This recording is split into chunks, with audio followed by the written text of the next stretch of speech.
आपकी आवाज़ वहाँ पे ब्रेक हो गई थी, शायद लाइट चली गई थी ना, या लाइट से पहले भी ना थोड़ा सा वो आवाज़ ही नहीं आ रही थी उसके अंदर, जो जब फैच अच्छा वाला आपने वो दिखा रहे थे हमें। ठीक ठीक ठीक ठीक ठीक ठीक।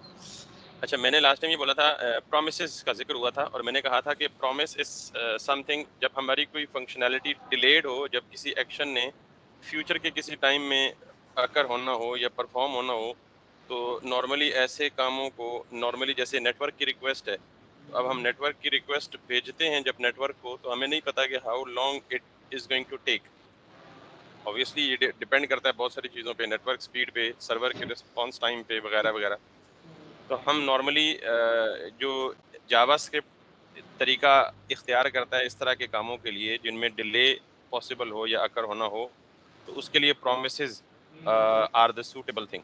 तो मैंने लास्ट टाइम दो चीज़ों का जिक्र किया था, एक प्रॉमिस का प्रोड्यूसिंग कोड है और एक प्रॉमिस का कंज्यूमिंग कोड है। तो प्रोड्यूसिंग कोड मोस्टली ज़्यादातर हम नहीं लिखते, और लिखना पड़ता भी है इनफैक्ट जब एडवांस एप्लीकेशंस में जाते हैं, लेकिन हम for the time being, for इस केस सिनेरियो के लिए जो हम कर रहे हैं, इसके लिए हमें प्रॉमिस का कंज्यूमिंग कोड लिखना है।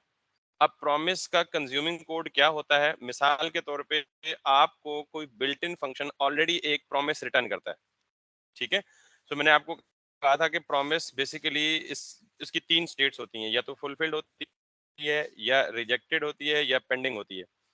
तो जब हम कोई रिक्वेस्ट करते हैं सर्वर को, जैसे हम ये रिक्वेस्ट कर रहे हैं सर्वर को, तो जब हमने रिक्वेस्ट कर दी तो हमारा जो प्रॉमिस है वो पेंडिंग स्टेट में चला गया। अब सर्वर के पास गया, सर्वर ने इस प्रॉमिस को मतलब इस पे डाटा फेचिंग की लॉजिक को एग्जीक्यूट किया इंटरनली इसके प्रॉमिस में, या जो कोर लॉजिक इम्प्लीमेंटेड है फेच के अगेंस्ट। तो दो पॉसिबिलिटीज हैं, या तो सर्वर रिजेक्ट कर देगा रिक्वेस्ट को, या सर्वर फुलफिल कर देगा, यानी समहाउ कोई एरर है, कोई प्रॉब्लम है, कोई इंटरनल एक्सेप्शन है कि हमें हमारे रिस्पांस नहीं मिला, तो फिर ये जो फेच है ये हमें प्रॉमिस रिजेक्टेड रिटर्न करेगा, यानी प्रॉमिस की जो स्टेट है तीन में से एक रिजेक्टेड को रिटर्न करेगा। अगर हमारा प्रॉमिस फुलफिल हो गया, सर्वर को रिजल्ट मिल गया और रिस्पांस में वो रिजल्ट आ गया, तो फिर ये जो फेच है ये हमें प्रॉमिस की दूसरी स्टेट देगा विच इज फुलफिल्ड। तो खैर, cutting the story short, fetch के अगेंस्ट या तो हमें रिजेक्टेड मिलेगा या हमें फुलफिल्ड मिलेगा, और जब तक ये दोनों स्टेट में से कोई एक नहीं मिलती तब तक वो प्रॉमिस पेंडिंग स्टेट में रहेगा। तो ये तो तीन स्टेट्स थी। अब जब फेच की रिक्वेस्ट कंप्लीट हुई तो हमें इस प्रॉड्स में जो मिला, मैंने लास्ट टाइम शायद आपको कंसोल करके भी दिखाया था, let me do it again for you. हमें ये जो प्रॉमिस है ये किस शक्ल में मिलता है, कंसोल डॉट लॉग, और मैं अगर प्लॉट्स, अब आप ये देख सकते हैं यहाँ पे कि जो हमें फेच रिजल्ट रिटर्न करेगा, obviously every function returns a value.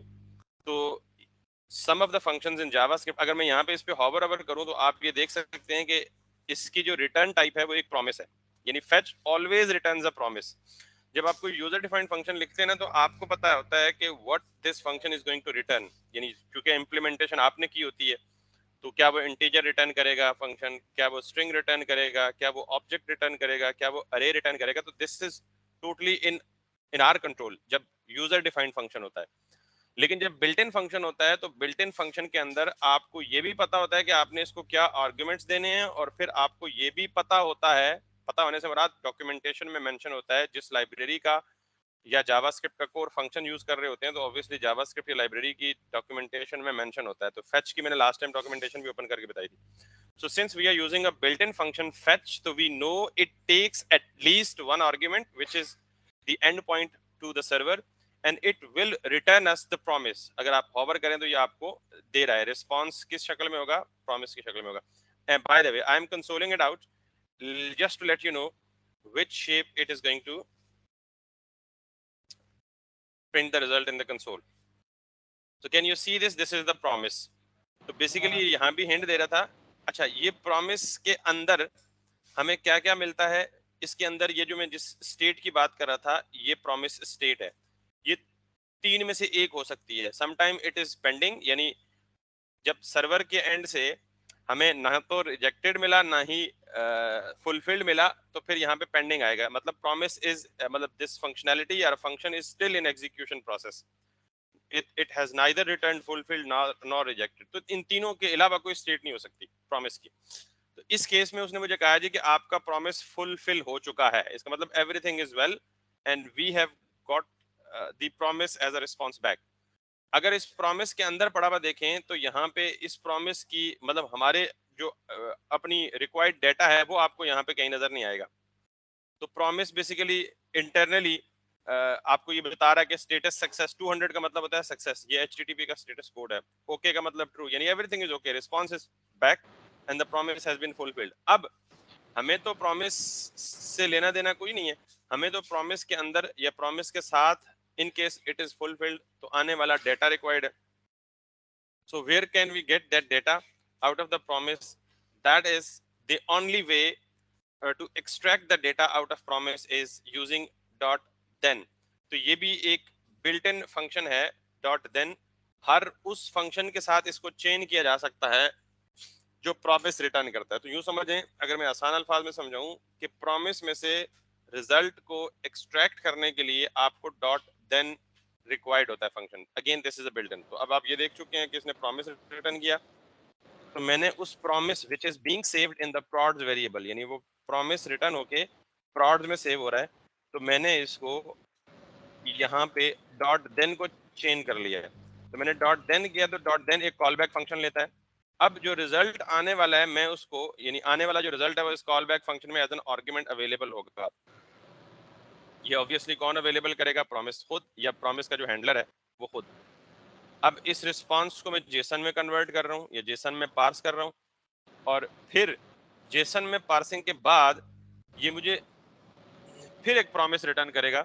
उस प्रॉमिस के अंदर से फिर डेटा निकालने के लिए स्टेप बाय स्टेप मैंने आपको करके दिखाया था। पहले यहाँ कंसोल किया था, फिर डॉट देन यहाँ कंसोल किया था, और फिर मैंने सेट प्रोडक्ट। तो अब जब ये जेसन की पार्सिंग के बाद मुझे डेटा रिटर्न करेगा, और इन दिस केस डेटा क्या होगा मेरे पास? अरे ऑफ ऑल द प्रोडक्ट्स। तो मैंने क्या करना है, वो जो array of all the products return हुई उसको मैंने लोकल स्टेट में सेव किया which is the store product, यानी using this set store products function, जिसकी इनिशियली मेरे पास एम्प्टी अरे थी, और जब मेरे पास एपीआई से रिजल्ट रिटर्न हुआ तो मैंने उस एम्प्टी अरे को रिप्लेस कर दिया विद द न्यू अरे that I have got from the response. तो ये ठीक है बेसिकली सारी कहानी थी इन अ नटशेल। ठीक है जी, ठीक है सर। अब इसकी कुछ मजीद इम्प्रूवमेंट्स भी की जा सकती हैं। मिसाल के तौर पे मैं अगर यहाँ पे जाऊँ और इसको रिफ्रेश करूँ तो can you see it is taking a little time, यानी एपीआई से रिस्पांस आने में थोड़ा सा टाइम लग रहा है, और उस टाइम तक हमारा पूरा वेब पेज खाली होता है। Let me simulate you by slowing down the network. मैं नेटवर्क को स्लो कर रहा हूँ, दिस इज स्लो 3G, और इंटेंशनली जस्ट रिजल्ट को सिमुलेट करने के लिए। अब देखिएगा जब ये रिजल्ट लोड होगा बाकी चीजें लोड होंगी,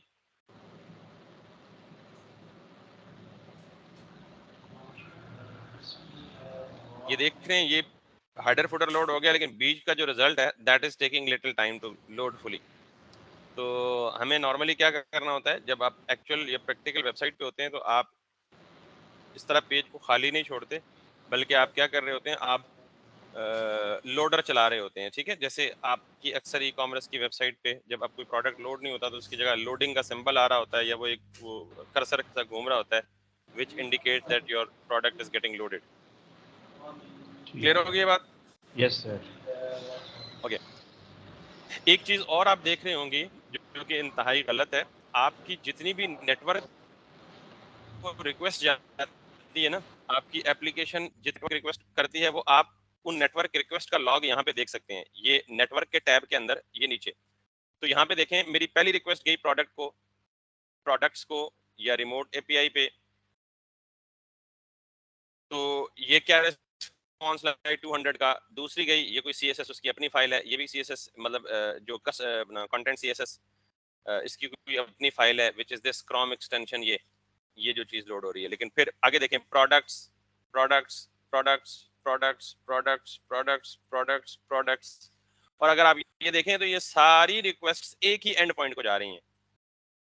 ठीक है, हालांकि हमें तो बेसिकली एक नेटवर्क रिक्वेस्ट करनी है, तो ये तो एक नेटवर्क की मतलब लाइन लगी हुई है रिक्वेस्ट की, और ये देखें still it is going on, रुक नहीं रही है। Can you see yes this? Sir, yes sir, बिल्कुल। तो बेसिकली ये तो एक इन्फिनिट रिक्वेस्ट है, हमें तो वन रिक्वेस्ट चाहिए। तो आप खुद assume करें कि अगर एक ऐसी लूप चला दें फिर पे बार बार रिक्वेस्ट कर रही है तो आपकी एप्लीकेशन कितनी हैवी हो जाएगी। लूप लग गया रिक्वेस्ट का।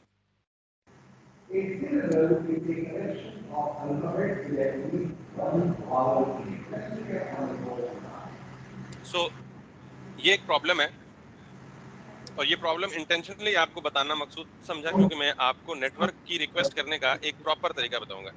Anyway, so we are not going to make a network request like this. आप पूछेंगे क्यों, तो मैं उसका जवाब ये दूंगा जो अभी दिया है कि इन दिस केस अगर हम इस तरह से नेटवर्क की रिक्वेस्ट को इम्प्लीमेंट करेंगे तो हमारे एक कंपोनेंट में इनफिनिट नेटवर्क रिक्वेस्ट चली जाएंगी जो कि at some point of time हमारी एप्लीकेशन को बैठा देंगी। So what we do is, पहली बात तो ये देखें कि एक कॉन्सेप्ट रिएक्ट में इस्तेमाल होता है and that is very important concept, that is called as side effect. ये वंस अगेन इंटरव्यू क्वेश्चन भी है जी कि what are side effects and how to handle them. आपका साइड इफेक्ट क्या कहलाता है कि आपका रिएक्ट का फंक्शन, जुबैर मेरे ख्याल में आपकी वो बैकग्राउंड से आवाजें आ रही हैं, आप म्यूट नहीं कर देते प्लीज, जब सवाल हो तो आप अनम्यूट कर दीजिएगा, ठीक है? चले, साइड इफेक्ट क्या होता है, जब आपका रिएक्ट का फंक्शन किसी ऐसी चीज को चेंज करे या किसी ऐसे वेरिएबल को चेंज करने की कोशिश करे which is not in the scope of this function, यानी जब कोई ऐसी फंक्शनैलिटी आपका रिएक्ट का फंक्शन परफॉर्म करने की कोशिश करे जो कि इस फंक्शन के स्कोप के अंदर नहीं है, फंक्शन के आउटसाइड, यानी it is outside the scope of the function. Is it clear और नॉट कि when we make change to any variable or to anything that is not inside the scope of this function, that is called as the side effect. If I can show you the definition of the side effect ताकि जरा ज्यादा बेहतर आ जाए समझ, क्योंकि ये जो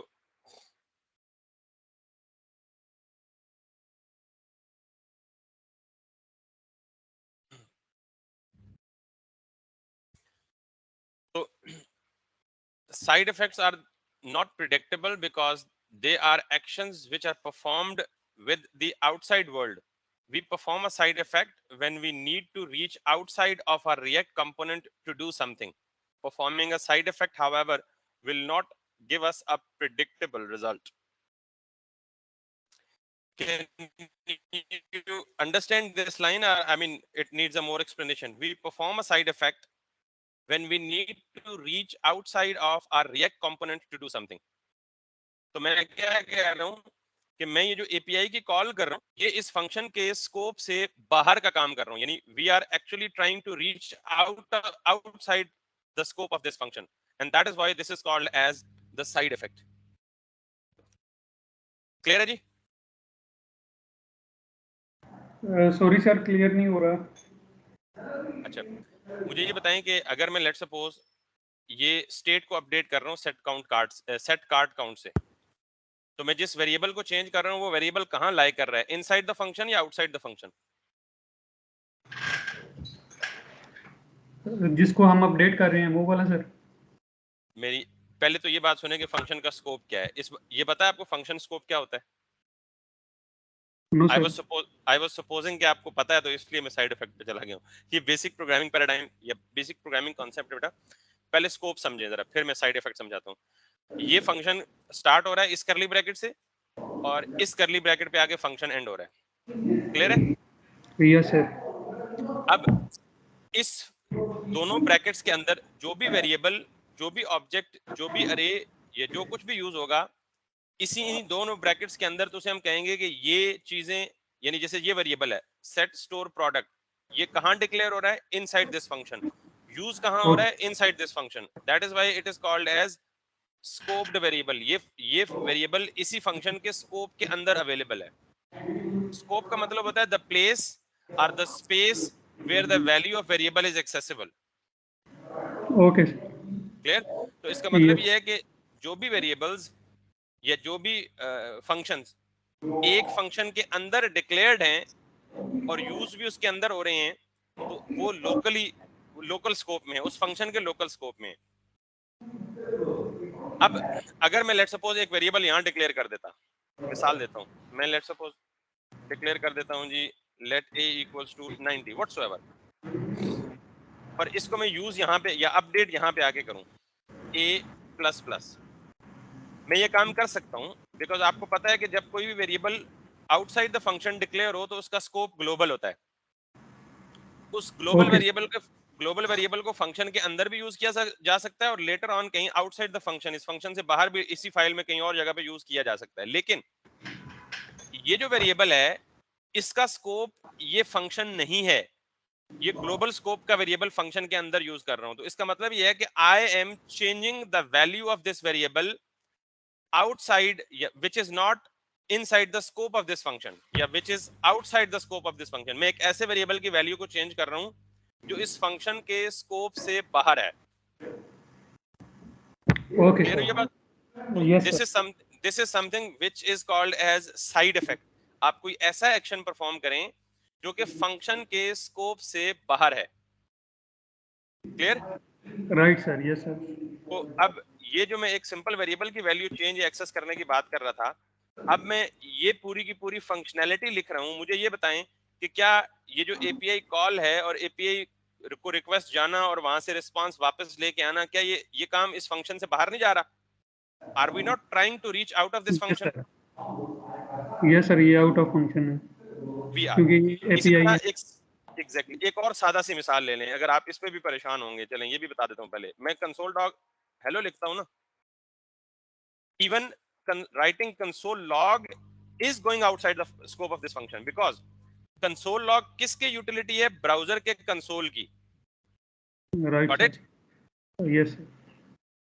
अब ब्राउजर के कंसोल की यूटिलिटी है, हम इसको रिएक्ट के फंक्शन के अंदर एक्सेस करने की कोशिश कर रहे हैं। तो इसका मतलब we are trying to reach something which is outside the scope of this function. तो इवन कंसोल लॉग भी इस फंक्शन के स्कोप से बाहर है, and this is also called as side effect.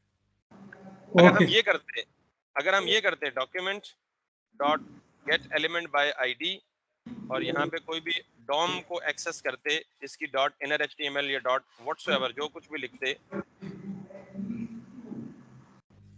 हम क्या कर रहे हैं?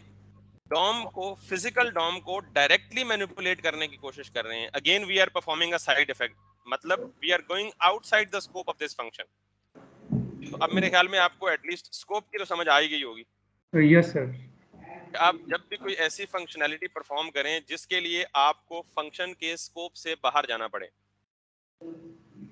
वो चाहे डॉम की एक्सेस करना हो, चाहे कंसोल को एक्सेस करना हो, चाहे एपीआई की कॉल करनी हो, ये तीन एग्जांपल्स तो आप याद रख लें। These are side effects. आपसे कोई भी इंटरव्यू में पूछे व्हाट आर साइड इफेक्ट्स, तो आप ये जवाब दे सकते हैं straight away, when we want to reach out या when we want to reach outside the scope of the function, that is called as side effect। कोई पूछे जो मिसाल दो तो आप कहें when we make a call to API, this is a side effect। when we make a call to the browser's DOM, this is a side effect। when we make a call to the browser's console, this is a side effect। when we try to actually call the set time out or set time interval JavaScript के जो built in functions है, this is also a side effect। तो ये 2 या 3 मिसालें याद रख लें। अभी जब मैं इम्प्लीमेंटेशन करूंगा इसकी तो आपको मजीद क्लियर हो जाएगा साइड इफेक्ट्स की। Right sir. तो एटलीस्ट 2 चीजों की डेफिनेशन तो आपको अब तक पता लग जानी चाहिए, एक साइड इफेक्ट और दूसरा फंक्शन स्कोप।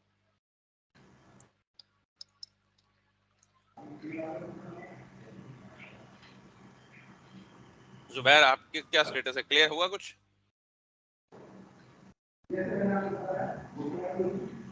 जुबैर चले, he is not responding, I think is busy. तो अब मैं बेसिकली यहाँ पे आता हूँ और यहाँ पे आके यहाँ पे आता हूँ, बल्कि यहाँ पे भी नहीं, रिएक्ट की ऑफिशियल डॉक्यूमेंटेशन में।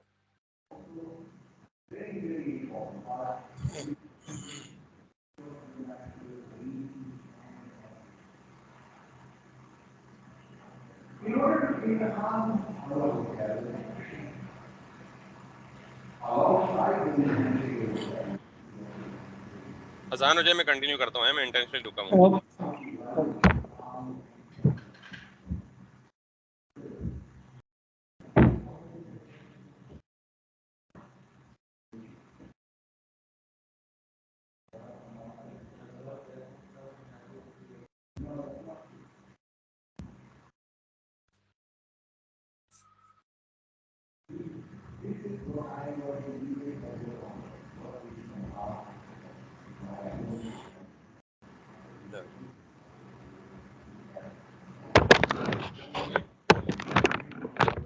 या इनफैक्ट साइड इफेक्ट्स को डायरेक्टली रिएक्ट के फंक्शनल कंपोनेंट के अंदर कॉल करने का क्या नुकसान है वो आपने देख लिया कि जब मैं एपीआई कॉल करता हूं तो ये एक इन्फिनिट लूप में लग जाता है। जो नेटवर्क रिक्वेस्ट पे बहुत ज्यादा बर्डन या प्रेशर है कि भाई हमें रिसोर्स एक दफा चाहिए और हम एक ही दफा एपीआई कॉल से ये काम हो सकता है, तो हम उस एपीआई के लिए एक इन्फिनिट लूप लगा रहे हैं विच इज द प्रोडक्ट। तो रिएक्ट एक बिल्ट इन हुक देता है, जैसे यूज स्टेट की एक हुक है वैसे रिएक्ट साइड इफेक्ट्स परफॉर्म करने के लिए एक और हुक देता है which is called as use effect। तो अब जब भी आपको कोई भी साइड इफेक्ट परफॉर्म करना हो तो you would always use this use effect hook to perform the side effects। तो आपको ये पहले पता होगा कि साइड इफेक्ट होता क्या है, तब आप उस साइड इफेक्ट को परफॉर्म करने के लिए यूज इफेक्ट इस्तेमाल करेंगे हुक का। तो मैं एक मिसाल तो एटलीस्ट 2-3 दे चुका हूं, लेकिन एटलीस्ट एक मिसाल तो लाजमन याद रखनी है कि API call inside the functional component is a side effect, and to tackle this side effect we use this use effect built in hook। और ये कैसे यूज करते हैं, आप सिंपली इसको एज अ फंक्शन कॉल कर लें जैसे हुक को नॉर्मली कॉल करते हैं। इट टेक्स एन इफेक्ट, यानी इफेक्ट क्या होता है, इफेक्ट कॉल बैक फंक्शन। तो basically use effect always takes a call back function. तो मैं यहाँ पे एक एम्प्टी कॉल बैक फंक्शन दे देता हूँ और सेकंड आर्गुमेंट में इट नीड्स एन अरे, इसको हम डिपेंडेंसी अरे कहते हैं, ये डिपेंडेंसी लिस्ट कहते हैं। ये क्या है, I'll definitely explain it, but this is the way we use the use effect function to perform the side effects in the React। So use effect is a built-in hook। Why do we use this hook to perform the side effects inside it, और इसकी quality क्या है, और use effect कब trigger होता है। याद रखिएगा कि जब भी ये कंपोनेंट, ये नहीं ऐप का कंपोनेंट रेंडर होगा तो इस रेंडरिंग के वक्त यूज इफेक्ट एक दफा ट्रिगर होगा, फिर जब ये कंपोनेंट री रेंडर होगा तो फिर यूज इफेक्ट ट्रिगर होगा। यानी जब भी ये कंपोनेंट ऐप का जिसके अंदर यूज इफेक्ट यूज हो रहा है, यूज इफेक्ट कब चलेगा, जब भी ऐप का कंपोनेंट रेंडर या री रेंडर होगा, तो use effect would automatically get triggered. ठीक है। सो अब मैं इस यूज इफेक्ट के अंदर कॉल बैक फंक्शन की बॉडी के अंदर ये पूरी की पूरी जो कहानी मैं बयान कर रहा था, let's cut it and let's paste it inside and let's uncomment it. बाकी सब कुछ वही रहेगा, सिर्फ आपको ये कहाँ पे करना है side effect, always inside the use effect function. That's pretty much it. Clear है जी? Yes sir. अब अगर मैं यहाँ पे जाता हूँ तो I M supposing that I will not be having the repeated calls to the same endpoint because of the loading of the function। So let's do a simulation। ये slow इसलिए कि मैंने slow 3G पे रखा हुआ है खुद simulate करने के लिए। So can you see this product, यानी yes, this API call is only once, यानी सर्वर पे बिल्कुल भी बर्डन नहीं पड़ेगा, लोड नहीं पड़ेगा। वो जो इशू था कि मेरा प्रोडक्ट का API and point bar bar call हो रहा था, और आप अज्यूम करें कि रियल लाइफ एप्लीकेशन में अगर आपकी एक रिसोर्स को एक्सेस करने के लिए 10 कॉल्स जाएं सर्वर पे, तो आपका तो नेटवर्क की बैंडविड्थ ही बैठ जाएगी भाई, प्रॉब्लम्स ही प्रॉब्लम्स। ठीक है। So this was the disadvantage of making an API call, या in fact performing a side effect directly inside a component without using the side effect, without using the use effect hook। तो ये अब इसने prevent किया है उस बार बार की जो री रेंडरिंग थी और बार बार का जो इन्फिनिट लूप में एपीआई कॉल्स जा रही थी। तो अब एक ही एपीआई कॉल सर्वर को गई है और उस एपीआई कॉल में जो रिजल्ट आया, बाकी लॉजिक तो अंदर सेम है जो मैंने एक्सप्लेन की as it is, that is going to be like this. तो अब किसी को अगर यूज इफेक्ट या साइड इफेक्ट में इशू है तो मुझसे पूछ ले बेटा, मैं इसको बार बार क्लियर करने के लिए तैयार हूँ, लेकिन this is one of the most important concept in the react. कोई इसमें इशू है तो पूछ ले। नो सर, क्लियर है। आपका एक सवाल हो सकता है कि जी ये जो एम्प्टी यस अरे सर। है इसमें क्या पास होगा, तो इस जवाब को मैं बगैर जवाब, इस सवाल को बगैर जवाब दिए यहाँ से आगे जा रहा हूँ, because when we need this dependency अरे विल डेफिनेटली टॉक अबाउट। अगर अभी के लिए थोड़ा सा हिंट रखना चाहते हैं तो ये देख लें, मैंने अभी आपको कहा है कि यूज इफेक्ट कब चलेगा, जब ये कंपोनेंट रेंडर या री रेंडर होगा, यानी जब ये मैं बता देता हूँ कब कब चलेगा। मैं ये कंपोनेंट ऑलरेडी माउंटेड है, माउंटेड का मतलब आपको ब्राउजर पे नजर आ रहा है, ठीक है। अब मैं ओके वापस अबाउट के कंपोनेंट पे गया, वो जो कंपोनेंट था वो अनमाउंट हो गया और अबाउट का कंपोनेंट माउंट हो गया, ठीक है। Okay sir. फिर जब मैं साइन इन के पेज पे गया तो अबाउट का कंपोनेंट अनमाउंट हो गया, साइन इन का कंपोनेंट माउंट हो गया। फिर जब मैं वापस अबाउट पे आया तो साइन इन अनमाउंट हुआ, अबाउट का कंपोनेंट माउंट हुआ। फिर जब मैं होम पे आया तो होम पे अगेन वो जो अबाउट का कंपोनेंट था वो अनमाउंट हुआ, और ये जो आपका था होम का कंपोनेंट ये दोबारा आउट हो गया। तो बेसिकली ये जो आपका यूज इफेक्ट का फंक्शन है ये कब चलेगा, जब भी आपका कंपोनेंट रेंडर, यानी माउंट और रेंडर को मैं सिनोनिमसली यूज कर रहा हूँ, जब आपका कंपोनेंट रेंडर या री रेंडर होगा। तो अभी एक दफा ये कंपोनेंट रेंडर हुआ, आप इधर गए और दोबारा इधर आए तो ये री रेंडर हुआ। क्लियर हुई बात? तो हर यस री रेंडर पे यूज इफेक्ट ट्रिगर होता है। क्लियर हुई बात? Yes sir. अब मैं जवाब इसका दे रहा हूं, ये इसलिए है कि अगर आप ये चाहते हैं कि आपका कोई यहाँ वेरिएबल है और उस वेरिएबल पे आप इस यानी उस वेरिएबल पे डिपेंडेंट करना चाहते हैं यूज इफेक्ट को, कि जब भी उस वेरिएबल में कोई चेंज आए तो यूज इफेक्ट री रेंडर हो, तो देन वो वेरिएबल आप यहाँ लिख सकते हैं। लेट सपोज कोई आईडी है, कोई एबीसी है, कोई एक्सवाईजी है, तो मैं यहाँ पे लेट सपोज डाटा लिख देता हूँ।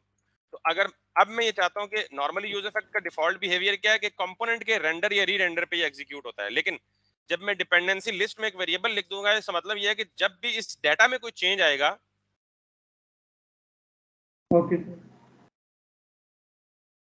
डिपेंडेंसी लिस्ट में हम वो वेरिएबल्स देते हैं जिनके ऊपर यूज इफेक्ट को डिपेंडेंट करना चाहते हैं। तो अभी तक हमारी ऐसी कोई डिपेंडेंसी है नहीं, तो हमने इसको यानी डिपेंडेंसी अरे को खाली छोड़ा है। तो right use sir. effect is a built-in function that is used to perform a side effects in the React application. It takes two arguments. The first argument is a callback function and the second argument is a dependency list or dependency array. By default, we normally keep this dependency list empty, but whenever required, we obviously will be passing the variables on which we want to make use effect dependent. So Baral, that's pretty much like the use of the use effects. अभी use effect की थोड़ी सी और complexities भी हैं, जैसे use effect का clean up है वगैरह वगैरह, लेकिन obviously सारा कुछ एक ही दिन में बताना कंफ्यूज कर सकता है आपको। तो अभी इसको आप करें फोकस, बाकी काम ये एज इट इज काम करेगा। Will definitely talk about. अच्छा एक और चीज, अगर मैं लेट सपोज यहाँ पे जाता हूँ और प्रोडक्ट पे क्लिक करके इधर आता हूँ, तो प्रोडक्ट के डिटेल पेज पे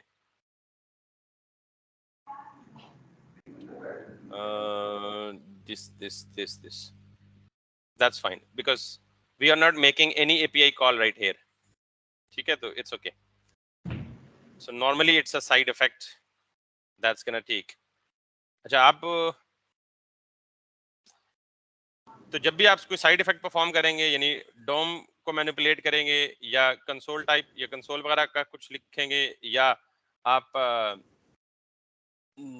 API कॉल्स करेंगे, तो आप हमेशा यूज इफेक्ट इस्तेमाल करेंगे। You are always welcome to talk about or in fact to read about the use effect hook.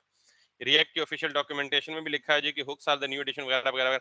The use effect lets you perform side effects in the functional components. तो ये भी वही चीजें explain कर रहा है कि साइड इफेक्ट्स क्या होते हैं। यहाँ पे आप देखें वो साइड इफेक्ट क्या परफॉर्म कर रहा है, डॉक्यूमेंट डॉट टाइटल, यानी ये डॉक्यूमेंट ब्राउजर के जो डोम है उसको डायरेक्टली एक्सेस कर रहा है, तो ये एक यूज इफेक्ट है।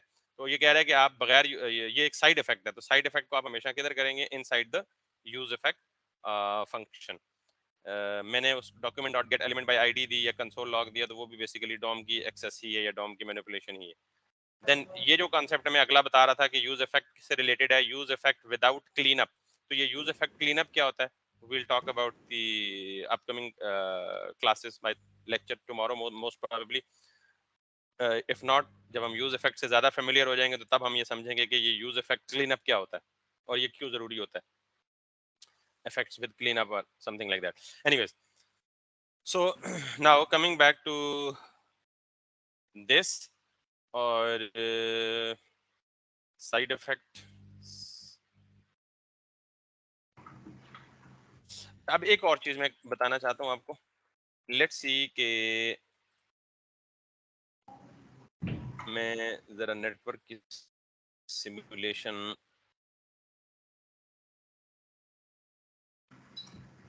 यहाँ पे स्लो 3G ही है, ठीक है, और मैं इसको डिसेबल कैशे, ये भी ठीक है, and let me make hard reload.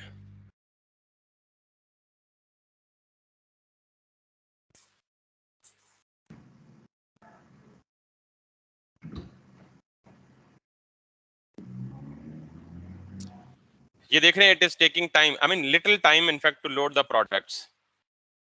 तो अब ये अभी भी लोड हो रहे हैं सिंपली। तो नॉर्मली जब अगर आप देखें ना किसी भी फेमस ई कॉमर्स साइट को, लाइक दराज को देख लें, like this, can you see this product load नहीं हुआ, लेकिन ये लोडर बड़ा nice, I mean place holder चल रहा है और आहिस्ता आहिस्ता प्रोडक्ट लोड हो रहे हैं, जो जो लोड हो रहे हैं वो यहाँ आ रहे हैं, अपीयर हो रहे हैं। फिर आप यस अगर लेट्स सपोज किसी एक चीज पे क्लिक करें, कैन यू सी दिस, ये लोडर चल रहा है।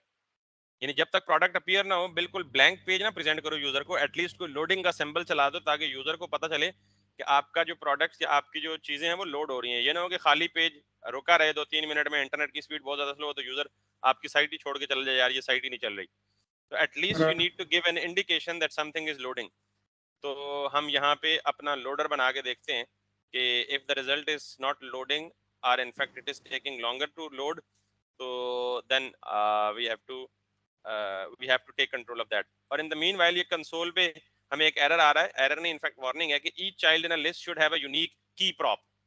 ये भी एक इंपॉर्टेंट कॉन्सेप्ट है। जब भी आप मैप इस्तेमाल करेंगे, पहले जरा इस वार्निंग को फिक्स कर लेते हैं फिर बताओ। जब भी आप मैप यूज करेंगे तो आपको ये वाली वार्निंग आएगी, यानी अरे डॉट मैप जो हमने यूज किया। तो let's go to the place where we have used map, और प्रोबेबली वो हमने किया हुआ कहाँ पे, होम के कंपोनेंट में, और यहाँ पे हमने मैप यूज किया हुआ है।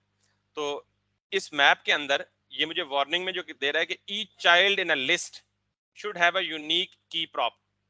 तो ईच चाइल्ड का मतलब क्या है, ये वाला जो पूरा का पूरा कार्ड का कंपोनेंट है, मैप की हर आइटरेशन में ये रिपीट होता है। यानी मैप अरे में जाएगा, पहला प्रोडक्ट उठाएगा, उसके अगेंस्ट कार्ड लोड करेगा, फिर दूसरा, फिर तीसरा, फिर चौथा। तो वो कह रहा है कि हर एक चाइल्ड जो कि मैप के अंदर आप रेंडर करा रहे हैं उसके पास एक की प्रॉप होना चाहिए। प्रॉप पता ना, प्रॉपर्टी। Yes sir. ये जैसे हमारा प्रोडक्ट है, हमारा यूजर डिफाइंड प्रॉप है, काउंट हमारा यूजर डिफाइंड प्रॉप है। तो वो कहता है जी कि हर एक मैप के अंदर जब भी आप मैप रेंडर कराएंगे तो मैप का जो भी चाइल्ड होगा, चाहे वो यूएल हो, चाहे वो एलआई हो, चाहे वो कार्ड हो इन दिस केस, तो कहता है उसका एक की प्रॉप होना चाहिए। तो उस की प्रॉप की वैल्यू यूनिक होनी चाहिए, which is this warning is saying each child in a list should have a unique key prop. तो की का नाम तो मतलब आई मीन प्रॉप का नाम तो की है, इसकी जो वैल्यू है दैट शुड बी यूनिक। अब हम यूनिक वैल्यू कहाँ से लाएं, 2-3 तरीके हैं। पहला तरीका ये है कि इस प्रोडक्ट के अंदर आईडी भी आ रही है, ठीक है। तो what we can do is, जैसे ये कर रहे हैं ना हम, I mean product dot ID भी कर सकते हैं, तो दिस इज यूनिक। और if I now come back, if I'm not using map anywhere else, so this warning should go out.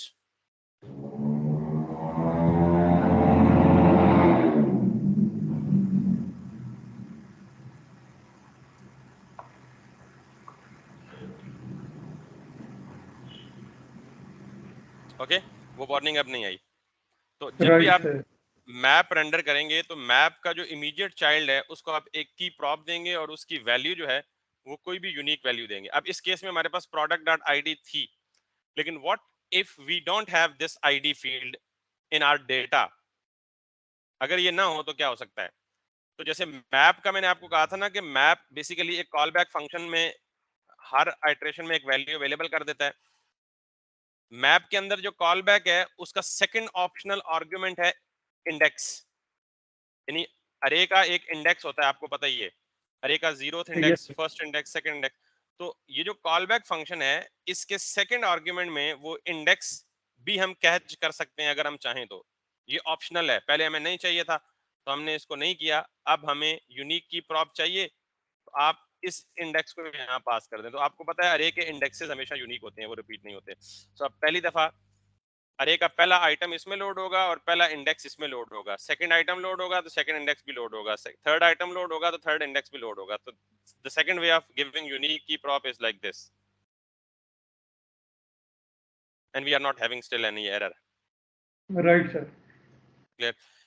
सो अब उसके बाद मैं जो अभी द्रास की वेबसाइट पे ओपन करके बताया आपको कि लोडर कैसे लगाते हैं हम अपनी वेबसाइट पे, ताकि जो प्रोडक्ट जब तक लोड ना हो तब तक हमें एटलीस्ट लोडर शो हो रहा हो। So just come back this, और यहाँ पे मैं एक लोकल स्टेट बना लेता हूँ, जिस स्टेट को मैं नाम देता हूँ जी कॉन्स्ट लोडिंग, कुछ भी नाम दे सकते हैं, set loading equals to use state, और by default it is going to give us false. ठीक, अब मैं यहाँ पे ये चाहता हूँ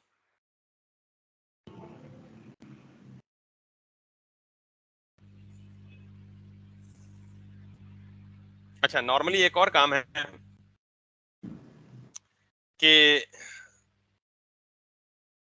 अगर हम ये चाहें, बल्कि ये चाहें नहीं, ये ज्यादा अच्छी प्रैक्टिस है कि हम प्रोडक्ट्स को लोड कर रहे हैं ऐप के कंपोनेंट में और फिर पास कर रहे हैं होम के कंपोनेंट में।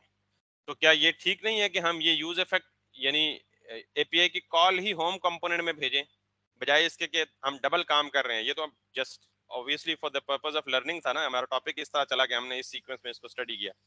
तो अभी तक हमारा ये ज्यादा चक्कर लंबा नहीं हो रहा कि हम एपीआई की कॉल कर रहे हैं ऐप के कंपोनेंट में और फिर उसको पास कर रहे हैं होम के कंपोनेंट में। अब यस सर। इसका नुकसान क्या है? नुकसान ये है कि हमें ये डाटा चाहिए सिर्फ होम के कंपोनेंट में, लेकिन इस केस में जब हम इसे ऐप के अंदर लोड कर रहे हैं तो हम जिस भी कंपोनेंट में होंगे ये डाटा लाजमी लोड होगा एपीआई से, which is of no use, right. क्योंकि ये डाटा हमें तभी चाहिए जब हम होम का कंपोनेंट लोड करें, नॉट ऑन ऐप कंपोनेंट। तो अगर ओ मुझे आप इजाजत दें तो मैं इसकी थोड़ी सी रिफाइनमेंट कर लूं, मैं यहाँ से ये सारा कुछ खत्म कर देता हूँ। आई मीन ये सिर्फ एक prop for the time being, जी जी स्टोर सर। प्रोडक्ट, और मैं इस यूज इफेक्ट की कॉल को एज इट इज ले जाता हूँ होम के अंदर। यहाँ पे मुझे यूज इफेक्ट को इंपोर्ट भी कराना है, so let's do that quickly. Use effect,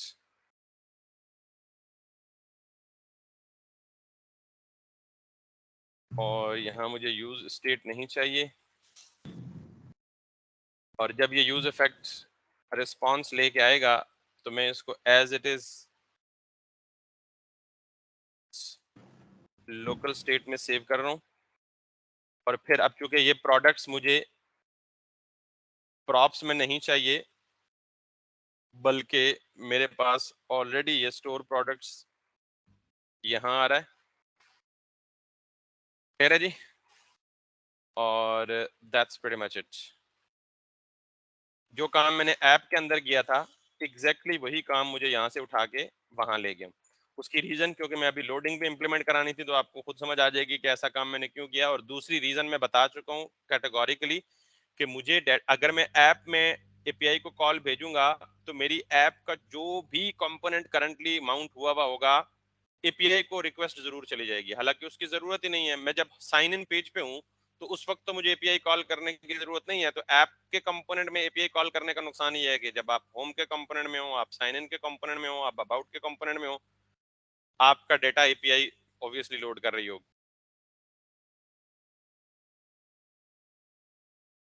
हैं home page, Right, obviously sir. जो एपीआई कॉल है वो भी होम पेज पे जानी चाहिए, ना कि सारे होम पेजेस, ना कि सारे पेजेस।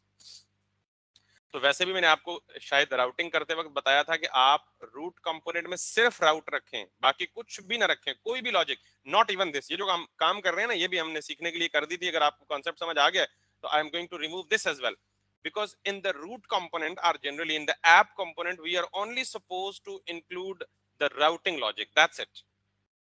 ठीक Right, है, sir. So I will definitely remove this out. अभी मैं रिमूव करूंगा तो मुझे हेडर में जाके अकाउंट रिमूव करना पड़ेगा और फिर बाकी सारी चीजों, तो इसलिए वो एरर आ सकता है। तो अभी मैं सिर्फ वो चीज रिमूव की है जिसकी वजह से मुझे एरर ना आए। तो अब मैं ये जो लोडिंग वाली लॉजिक है इसको भी यहाँ से हटा रहा हूँ, और ये भी ऑब्वियसली फ्यूचर में हटा दूंगा, और इस लॉजिक को भी मैं यहाँ पे ला रहा हूँ। अब ये लोडिंग क्या बला है,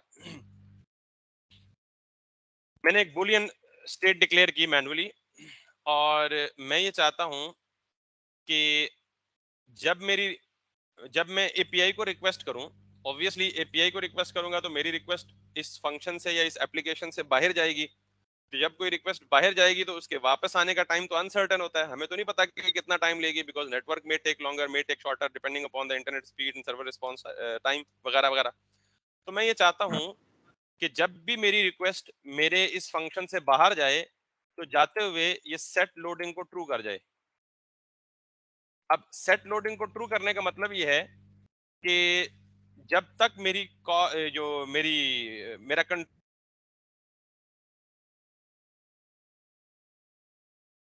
अब ये कंपोनेंट लोड हुआ, लोड होने के बाद उसने नेटवर्क को कॉल भेजी, नेटवर्क को कॉल भेजने के बाद वो रिस्पांस वापस आया और उसने रिस्पांस को सेट कर दिया, सेट स्टोर प्रोडक्ट अपनी लोकल स्टेट में, और उसके फौरन बाद या इससे पहले मैं क्या करूंगा, सेट लोडिंग को दोबारा से क्या कर दूंगा, फॉल्स कर दूंगा। पता है हुआ क्या है, मिसाल के तौर पे आप कहीं बाहर जा रहे हैं और आपने अपने छोटे भाई को कहा है जी कि अगर मेरी गैर मौजूदगी में कोई बंदा आए तो उसे वेट कराओ, या उसे बता दो कि आप थोड़ी देर वेट करें, मैं आ रहा हूँ वापस। तो आप बाहर जाते हुए ये मैसेज देंगे जी कि आई एम ऑन लोडिंग, यानी आई मतलब the guest is in waiting mode, अगर वो आ जाता है। आप बाहर गए, अपना सारा काम परफॉर्म करके वापस आए, जब वापस आए तो आके अपने भाई को बताया ठीक है जी मैं वापस आ गया हूँ, आप अब जा सकते हो, अपना नॉर्मल काम कर सकते हो। Right, तो sir. जब यही काम यहाँ हो रहा है कि यूज इफेक्ट के अंदर जो ही मैं दाखिल हुआ तो मुझे पता था कि मैं नेटवर्क को रिक्वेस्ट करने जा रहा हूँ, नेटवर्क टाइम ले सकती है, उस रिक्वेस्ट से रिस्पांस आने में टाइम लग सकता है। तो मैं कह रहा हूँ जी कि लोडिंग को ट्रू कर दो, कि जब तक मैं नेटवर्क से वापस नहीं आता ये लोडिंग होती रहे मेरी एप्लीकेशन में। जब नेटवर्क से रिस्पांस वापस आ जाए और वापस आके सेट स्टोर लोकल स्टेट में सेट करने लगे तो पहले क्या करो, मैं वापस आ गया हूँ, लोडिंग को दोबारा फॉल्स कर दो और डाटा को सेट कर दो। अब इससे फायदा क्या होगा, इससे फायदा ये होगा कि मैं यहाँ पे आता हूँ इससे भी पहले, और मैं यहाँ पे एक चेक लगा देता हूँ। वो चेक क्या लगाता हूँ कि इफ लोडिंग, अगर लोडिंग ट्रू है तो क्या करो, रिटर्न कर दो एक H1 में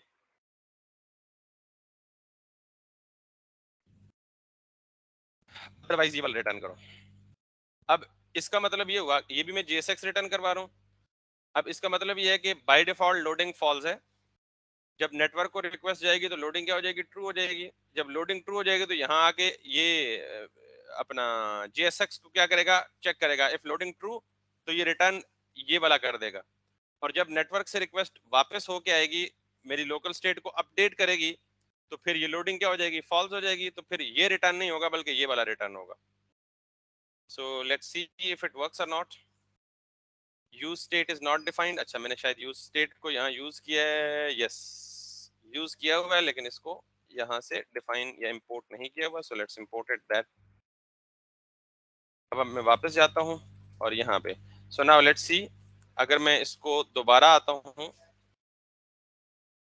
अच्छा use state is not defined again, कहीं और भी यूज स्टेट को मैं यूज कर रहा हूँ उसको डिफाइन नहीं कर रहा। सो लेट्स सी कि मैं अपने होम कंपोनेंट में आया और यूज स्टेट यहाँ पे हो रहा है, ठीक है, इसकी जरूरत नहीं है। Let's refresh it.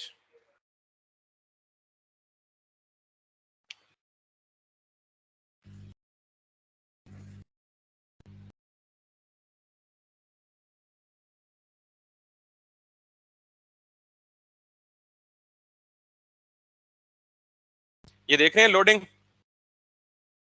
अब जब Yes, तक sir. ये डाटा एपीआई से नहीं आया था तब तक लोडिंग हो रही थी। अभी मैंने सिंपली H1 कर दिया। आप इमेज लगा सकते हैं, आप उसी तरह का रोटेटिंग जिफ लगा सकते हैं, जो भी। Let's see that. ये एक वेबसाइट है लोडर, यहाँ से आपको फ्री लोडर मिल सकते हैं। लोड टेस्टिंग नहीं यार,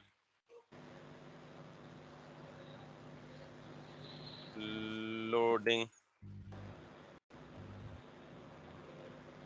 अबे यार क्या हो गया? लोडिंग जिफ कह लें।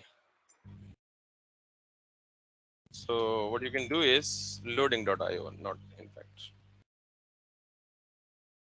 आप इस तरह के लोडर लगा सकते हैं, कुछ भी। आप यहाँ से कोई भी एक लोडर कॉपी कर लें, आप इसकी यहाँ से png नहीं, जिफ नहीं, हाँ जिफ कर लें। जिफ एनिमेटेड फाइल होती है, ठीक है। अगर आपको जो भी कलर पसंद है आप यहाँ से कर लें, या इनमें से जो फ्री है इनमें से उठा लें। How to download it? Okay, ये वाला। सो इसके कलर चलो यहाँ से चेंज कर सकते हैं। मैं लेट सपोज इसकी जिफ उठाता हूँ, लॉगिन होना पड़ेगा, गूगल से लॉगिन हो जाते हैं, और हम उस तरह का प्लेस होल्डर जैसा दराज में शो हो रहा है वैसा ढूंढ के लगा सकते हैं। बल्कि बताऊंगा आगे चल के। npm पैकेज भरना पड़ा है उसका, वो भी लगा सकते हैं। आप इस तरह का लोडर आप इस तरह का कहीं से ढूंढ के ये भी लोडर लगा सकते हैं। ये भी लोडर ही हो रहा है। अभी देखें मेरी रिक्वेस्ट एपीआई के थ्रू बाहर गई हुई है, तो जब तक मेरी रिक्वेस्ट आउट है तो मुझे क्या शो हो रहा है? लोडर शो हो रहा है। अब जब वो वापस आ गया रिस्पॉन्स तो लोडर हट गया। ये भी वही है, मेरी रिक्वेस्ट बाहर है एप्लीकेशन से तो तब तक मुझे लोडर शो होगा। जब रिक्वेस्ट रिस्पॉन्स लेके वापस आएगी तो वो लोडर हट जाएगा और मुझे नॉर्मली अपना रिस्पॉन्स मिल जाएगा, ठीक है। तो उस रिस्पॉन्स के साथ मैं जो भी करना चाहूँ वो कर सकता हूँ। Why it is not downloading? अच्छा जी, you are downloading blocks spinner, ठीक है, फ्री डाउनलोड। अब अगेन मेरी रिक्वेस्ट बाहर है, जब तक ये प्रोसेस होती जिफ इसको उठा लें, डेस्कटॉप पे जाके कॉपी करें, LOADER लोडर पे जाएं, इस लोडर को यहाँ से कट करें और अपनी एप्लीकेशन के अंदर आए। यहाँ पे सोर्स में आके कोई इमेज वगैरह यूज करना हो तो बेहतर है कि आप एसेट्स का फोल्डर बना लें और इस एसेट्स के फोल्डर के अंदर आप लोडर जिफ रख लें, ठीक है। So right now what I did is, मेरा यहाँ पे एसेट्स का फोल्डर बन गया होगा, अंदर मेरे पास लोडर जिफ पड़ा हुआ, ठीक है। So what I gonna do is inside the home component, अब इस लोडिंग की जगह में वो लोडर इमेज लगाऊं। from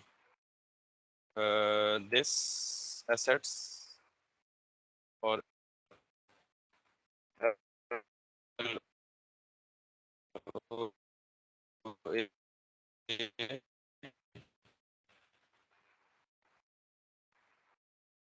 loader dot gis।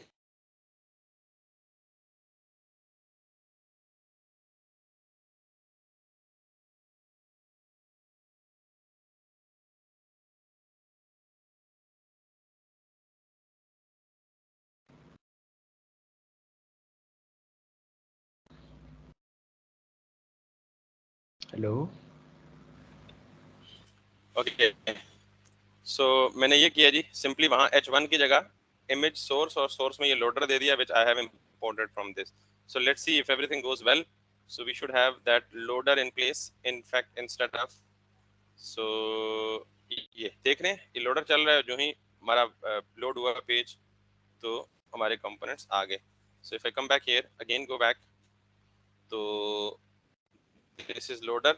अब ये लोडर भी थोड़ा सा हैवी है बिकॉज शायद इमेज फाइल है, इसलिए हम इसकी भी वो कर सकते हैं स्मार्ट वे में, but this is what actually being loaded. तो आप टेक्स्ट लगाना चाहें, इमेज लगाना चाहें, कुछ भी लगाना चाहें तो that is going to be working. So that's it जी। अब हम ये देख चुके हैं कि हम ये सारा काम कैसे लोडिंग शोडिंग करते हैं। तो that's pretty much for today.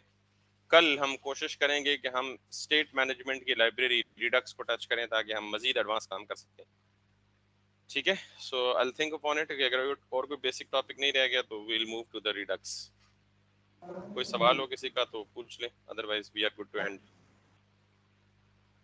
Okay sir, clear है। ओके जी। ओके सर, जुबैर, अल्लाह हाफिज़। आपका भी कोई सवाल तो नहीं है? नहीं सर, मैंने लेक्चर में बाहर गया था किसी अर्जेंट काम से, मैं लेट आया, मैं इसकी